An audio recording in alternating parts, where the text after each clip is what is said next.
And then number 3, not only do we do that, not only do we say, where are you, Lord? How come you're not doing it right? Not only do we blame, but number 3, we decide what to do instead of waiting on God. You ever notice that? Here's what Martha did. God, where are you?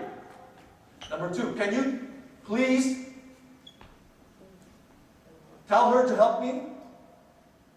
We start to fix things ourselves. Because there's a distraction there. But that mentality creeps into church, into ministry, into personal relationship with this Jesus that we said was our theme, right? Amen. And then we think it's good. But God said, no, my son, there's something better. That was the second message today. And that's why discipleship to me is unbelievable. We're missing it as people. I know this because in my generation I missed it. My discipleship before was, okay, Kuya is discipling me once a week, kape kami. That's good! Every Tuesday, kape kami with Kuya. I have questions, Kuya tells me. But discipleship is 24/7. You know, in the Fishers of Men, Jesus didn't say, I'll come see you every Tuesday. You follow me 24/7. You watch me when I pray. Why are you sleeping? Do you remember that? That's discipleship. No wonder we're not growing as fast as we need to grow. We're missing it a little bit. And then we even bring it into church. You ever notice with church? This is how church should be like. You have a triangle. Sa gitna ng triangles, you're thinking Jesus, of course, there's the Messiah, Jesus Christ. This is church. Sound good so far? Kapatid, I agree. Good. Let's keep going. At the top of the triangle, love God with everything. Di ba? Wow, that's a good church. Great. On the right of the triangle, love others above. I like this church. On the bottom left, discipleship. Great. This is good church. Except we kept going as a church and as a people, as a community, as a modern society. Ready? Then we boxed in that church. We did. The first line of the box, ready? Building. We said, I watched this in the last 25 years, kung wala tayong building, hindi tayo naka-church. You ever been to the Philippines? You ever been to India? China now? I just met somebody who just church planted about 25,000 churches. He does not even understand what this North American church looks like. You have that line of building. The second line that boxes in, we call that staff. We now have staff. I don't ever remember, except for Apostle Paul saying, I will train you leaders, and I will leave you, those in training here, while I lead. So the ones who are being trained are your leaders. Staff. Where does staff come from? And then we have the bottom line. I love this bottom line. The bottom line is nice. We call it programs. Good. No. We even have conferences for this. And the last line, the box is in the church. Ready? Budget.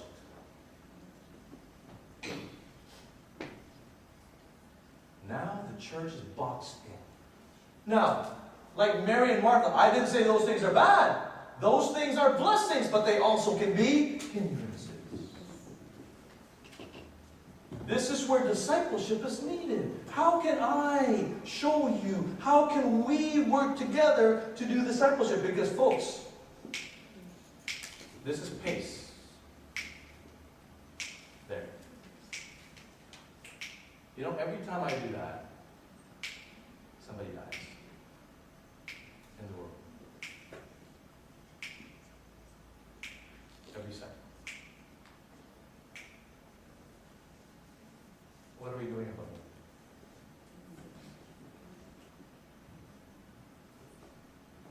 What are we doing in evangelism? What are we doing in discipleship? Most churches now, and I'm going to challenge you this afternoon in the next 10, 15 minutes. Most churches are saying they're making disciples, but we call it a discipleship deficit.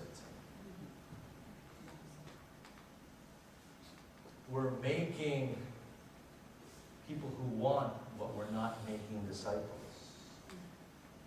It's almost not our fault, but it is our fault. Because number one, we don't try to understand more about it, and number two, we don't take it seriously enough. Don't put up your hand, but I will ask you personally, and because of the size of the group, I can look at you each in your eye, and ask you, who are you discipling, or who is discipling you?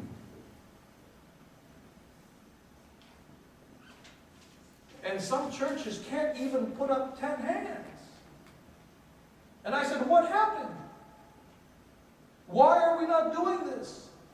Matthew 28 told us to go and make disciples.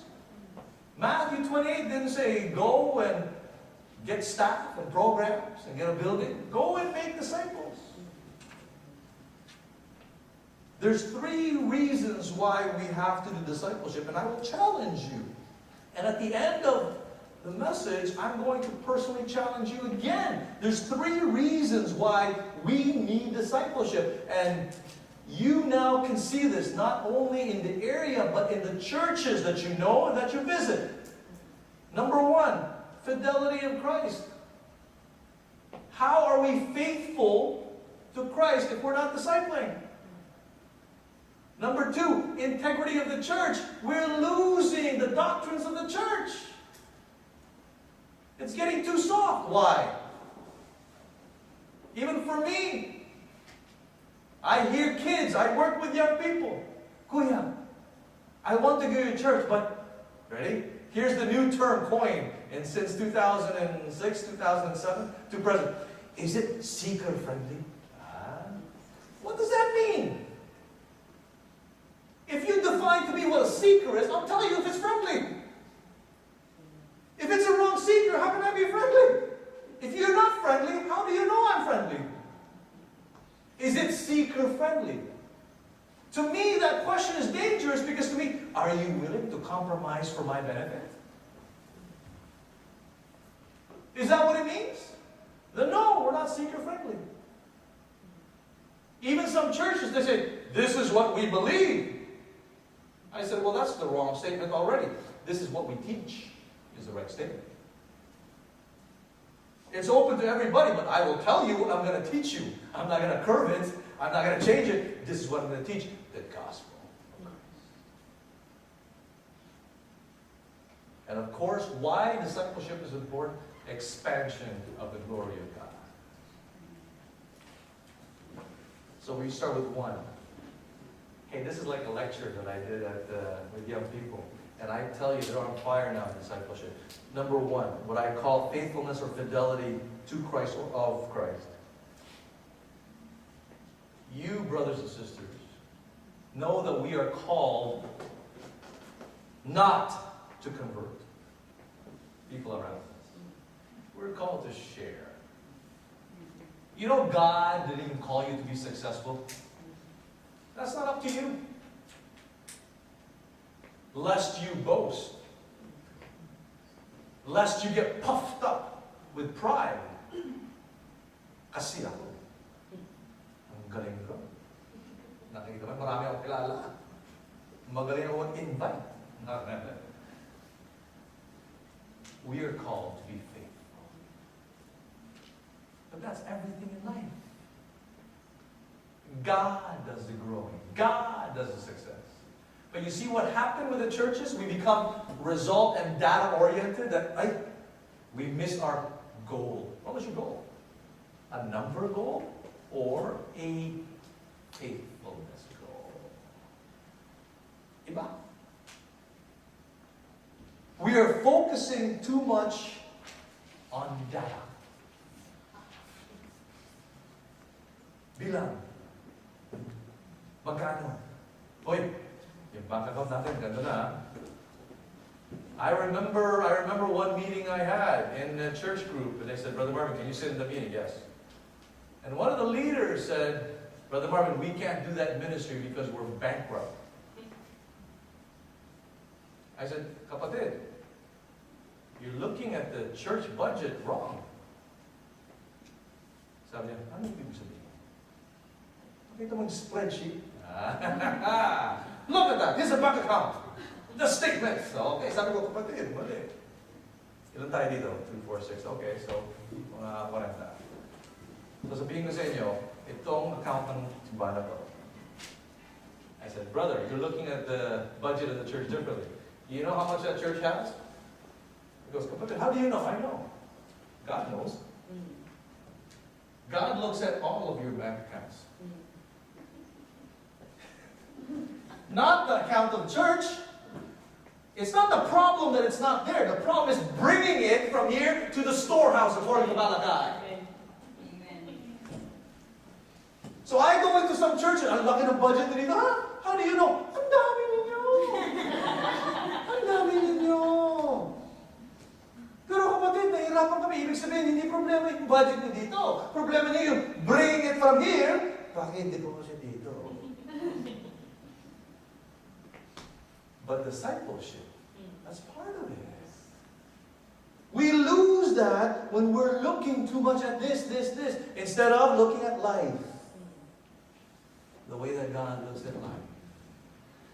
Faithfulness to Christ. Even when I do ministries where I ask people to come and follow Jesus, I stop counting hands. I stop doing that. Because I would go to a seminar, I would preach, and I would ask for an invitation. 20. Amen. Next year, babalik ako, the same 20. Amen na naman. Next year, third year, the same 20. Na naman. Sabi ko, there's a problem.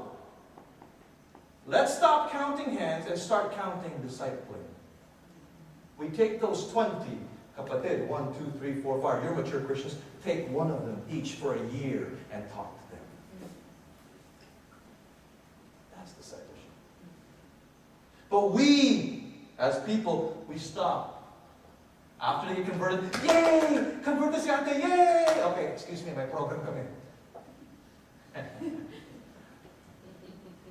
I have 3 rules that I've taken in the last 5 years for myself. Number 1, evangelism. Number 2, small groups. And number 3, worship. So if somebody invites me, if brother invites me, hey, Brother Marvin, can you come? We have worship. And then sister invites me, Brother Marvin, I have a friend who needs the Lord. Automatic. Sorry, brother, I'm busy. If a big church invites me to speak on worship because it's, and then there's a person who's in the hospital saying, Brother Marvin,